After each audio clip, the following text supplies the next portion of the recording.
কাঁচা আমের টকঝাল মিষ্টি আচারটা দেখুন, সার্ভ করার পর কতটা সুন্দর লাগছে। আর এই যে কাঁচা আম থাকতে থাকতে একবার হলেও এইভাবে কিন্তু একটু নতুন ধরনের আচারটা বানিয়ে রাখতে পারেন। নমস্কার বন্ধুরা, সাবিত্রী কিচেনে সবাইকে স্বাগত জানিয়ে আজকে আমার রান্নাঘরে চলে এলাম কাঁচা আমের টকঝাল মিষ্টি আচার বানাতে। আর এই আচারটা কিন্তু গরমের সময় খেতে ভীষণ ভালো লাগে। এটা কিন্তু সারা বছর সংরক্ষণ করে রাখতে পারবেন। এটা কিন্তু খুব কম মশলাপাতিতে আর খুব কম সময়ের মধ্যে বানিয়ে দেখাবো। আপনারা সম্পূর্ণ ভিডিওটা দেখার পরে সহজে কিন্তু বাড়িতে বানিয়ে নিতে পারবেন। তাহলে চলুন কথা না বাড়িয়ে আজকে ভিডিওটা শুরু করি। আজকে যে আচারটা বানাবো তার জন্য কিন্তু 500 গ্রাম আম নিয়েছি। দুটোতেই 500 গ্রাম হয়ে গেছে। তো এই দুটো আম ভালো করে প্রথমে ধুয়ে নেব। আর আজকে এই আচারে কিন্তু আমের খোসা সমেতই আচার হবে। তার জন্য প্রথমে ধুয়ে আমি কিভাবে কি করছি সেটা আপনাদের দেখিয়ে দেবো। এবার এই যে ধুয়ে নেওয়া আমগুলোকে টিস্যু পেপার দিয়ে ভালো করে মুছে নেব, যাতে কোনো রকম জল না থাকে, যেহেতু আমি এটাকে সারা বছর সংরক্ষণ করবো বলেছি। এই দেখুন, ভালো করে কিন্তু গাটাকে মুছে নিতে হবে। এবার যে পাত্রে রাখছি সেই পাত্রটাকে কিন্তু একদম শুকনো করে নিয়েছি। কোনোভাবে যদি একটু জল লেগে থাকে না আমের গায়ে বা কোথাও যদি একটু জল লাগে, তাহলে কিন্তু সঙ্গে সঙ্গে আচারটা নষ্ট হয়ে যাবে। এবার আচারের জন্য আমগুলোকে কেটে নেব, তবে একটু অন্য স্টাইলে। খোসা তো থাকবেই বলেছি। আমটাকে কিন্তু লম্বা লম্বি নয়, এইভাবে গোল গোল করে কাটবো। দেখুন কিভাবে কাটছি।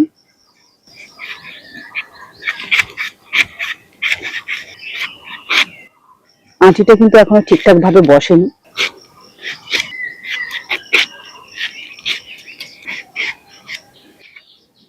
এই যে দেখুন, একটা আমকে কতগুলো টুকরো করেছি, আর সেটা কত সুন্দর দেখতে লাগছে দেখুন।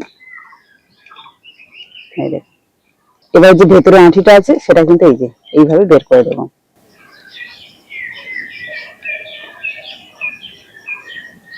আচারটা আমরা বিভিন্ন ধরনের খাই, তবে একটু ভিন্ন স্টাইলে দেখতে যদি হয় তাহলে কিন্তু খেতেও বেশ ভালো লাগে। আর এই আম কিন্তু একদম কম সময়ের মধ্যে কাটা হয়ে যায়, কোনো রকম ঝামেলা ছাড়া। দেখুন, দুটো আমে কিন্তু বেশ অনেকটা পরিমাণ হলো, আর দেখতেও ভালো লাগছে, পুরো চাকা চাকা লাগছে যেন। এবার এই আমের মধ্যে দিয়ে দেবো 500 গ্রাম চিনি। যেহেতু এটা টক ঝাল মিষ্টি আচার হবে আর আমগুলো একটু টক রয়েছে, তার জন্য 500 গ্রাম আমের জন্য 500 গ্রামই চিনি দিচ্ছি। চিনিটা কিন্তু আমি এইভাবে ছড়িয়ে দিচ্ছি। এবার এর মধ্যে দিয়ে দিচ্ছি প্রায় 2.5 চামচ থেকে 3 চামচ মতো ভিনিগার, আর দিচ্ছি আন্দাজ মতো নুন। এবার ভালো করে সবকিছু মাখিয়ে নেব। চিনিটা একটু বড় বড় দানা রয়েছে, একটু গলতে সময় লাগবে, তবে এইভাবে আমি 1 ঘন্টা মতো রেখে দেবো, তাহলে কিন্তু চিনিটা কিছুটা হলেও গলে যাবে। আর এইভাবে চিনির মধ্যে আমগুলো রাখলে কিন্তু আমগুলো খুব সুন্দরভাবে শক্ত থাকবে, মানে গোটা থাকবে আচারটা সম্পূর্ণ বানানোর পরেও। তাই এটাকে একটুখানি ঘন্টাখানেক রাখতেই হবে। তো বন্ধুরা, আমগুলোকে নিয়ে প্রায় 1 ঘন্টা পর ফিরে এলাম, আর 1 ঘন্টার মধ্যেই চিনিগুলো গলে গিয়ে কি সুন্দর জল হয়ে গেছে। আর যেহেতু খুব মোটা মোটা চিনি, তাই কিছু কিছু কিন্তু দানা দানা রয়েছে, তো তাতে করে কোনো অসুবিধা নেই। এবার কিন্তু আমি আচারটাকে বানিয়ে নিতে পারবো। তবে হ্যাঁ, এই আচারের জন্য একটা মশলা লাগবে, সেই মশলাটাকে আগে রেডি করে নিই। মশলা হিসেবে আমি দুটো উপকরণ মাত্র নিচ্ছি। তার মধ্যে রয়েছে শুকনো লঙ্কা কয়েকটা, আর নিয়ে নিয়েছি 1.5 চামচ মতো 5 ফোড়ন। ব্যাস, আর কিচ্ছু লাগবে না।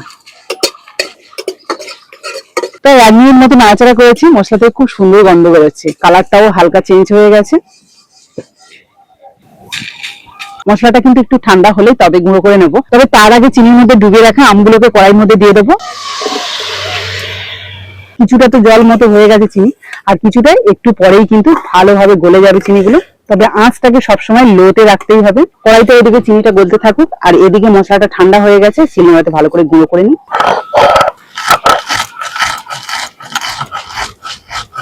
এখানে কিন্তু মশলাটাকে একদম মিহি করে গুঁড়ো করলাম না। এই দেখুন, একটু দানা দানা রেখেছি, এতে করে কিন্তু আচারটা খেতে ভালো লাগবে।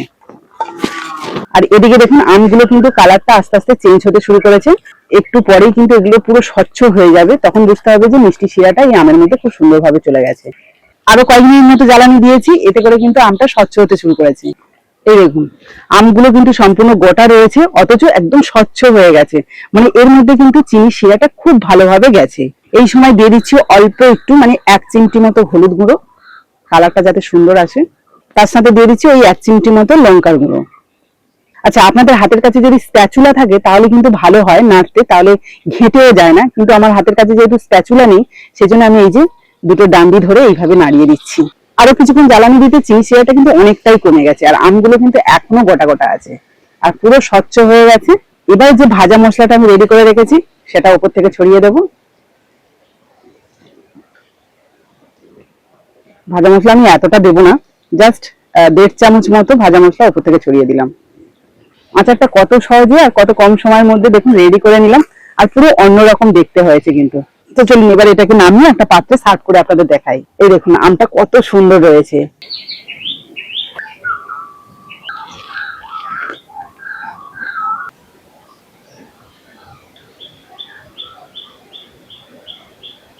কাঁচা আমের টকঝাল মিষ্টি আচারটা দেখুন সার্ভ করার পর কতটা সুন্দর লাগছে। আর এই আচারটা এতটাই লোভনীয় বা এতটাই সুস্বাদু হয়, তাই আপনারা কিন্তু বেশি করে বানাবেন।